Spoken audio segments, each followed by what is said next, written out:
French woman who left her husband scammed out of more than $850,000 by Brad Pitt. And as I check my notes, it wasn't actually Brad Pitt, of course. It was AI Brad Pitt. The article from Sean Joseph over at Outkick details the sad story, and there is a lesson to be learned here, even if you're not one who would fall for the idea of Brad Pitt being in the hospital and needing all of your money in order to get his kidney replaced.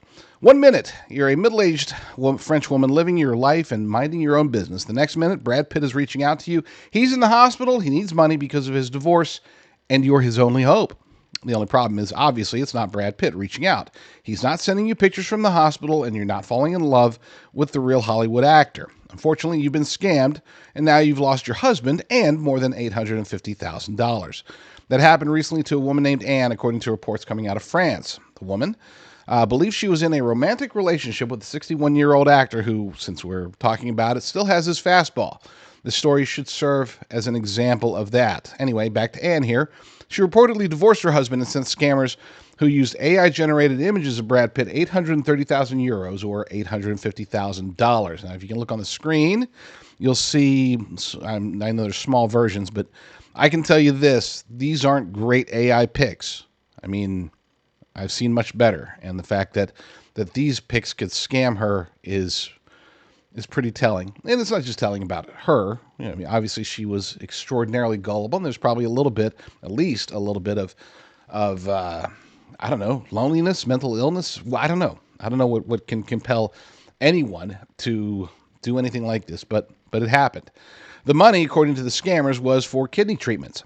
Why could a famous actor worth $400 million pay for his own kidney treatment? Why couldn't he? Well, apparently it's because of the Angelina Jolie divorce. AI Brad Pitt told Anne that his bank accounts had been frozen due to the divorce proceedings. The 53-year-old interior decorator spent a year and a half buying into the scam. So not only, look, let's just stop right there, because this story is just going to make me more and more angry. Not only did she get scammed, she got scammed over an extended period of time. They were playing the long game with her, and they took her for a whole lot of money. There's nothing humorous about this, but it does highlight two realities. Number one, these types of scams are rampant and growing. Okay, they don't just use AI pictures of Brad Pitt. It doesn't just have to be celebrities. Artificial intelligence can start generating voices after hearing very short clips from somebody. So they might, for example, call you and talk to you, ask you some questions about whatever, or hear a recording of your voice on YouTube or something, and then next thing you know, they're figuring out your phone number or the phone numbers of your loved ones, calling them and saying, hey, acting as you, using an AI voice generator, saying, hey, I'm in a bind, I need this, I need that, can you send me $50, $500, $5,000, or in this case, over a period of a year and a half, $850,000. Now, that again was a delusion around Brad Pitt, but it doesn't take super gullibility for us to be taken by artificial intelligence.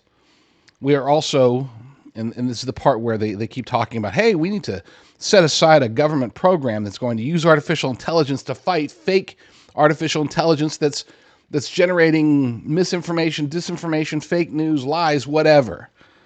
That in itself is terrifying. But there's a flip side to all of this, and this is the part that concerns me almost as much as the scam aspect of it. Okay, let's assume that you are smart enough or maybe not desperate or gullible enough to fall for AI taking your money or taking anything at all from you. What about in the other direction, though? Is it possible that we can, as a society, become so jaded by AI, so distrustful of anything that we see, that we stop believing anything that we see? Maybe even real stuff. And I can certainly picture, and I think it actually happened last year at one point, somebody tried to claim that a voice or an audio recording or a video of them was not actually them, that it was AI generated. We're going to start seeing this more and more. People that get busted, especially if they're politicians or celebrities or whatever, famous people, are going to say, oh, no, that definitely wasn't me. That's AI generated. I wasn't there. That's not me doing those bad things. That's AI. And perhaps they'll even have some PR company bust out with some more AI fake videos of them doing other things that are clearly not them. And then people will be like, oh, wow, now I can't even believe my own eyes. They used to say Pixar didn't happen. They used to then say videos or it didn't happen. Now it's just, it didn't happen. If something happens and people don't like the narrative that surrounds it, especially powerful people, all they got to do is say, "Oh, no, that's AI. It's not me." That's going to happen, folks, especially as AI gets harder and harder to distinguish from real life. I don't have a solution for it. Just warning you, it sucks, as do so many things surrounding artificial intelligence. Please be sure to subscribe to my new Rumble channel over at jdrucker.com/rumble1. That's the number one.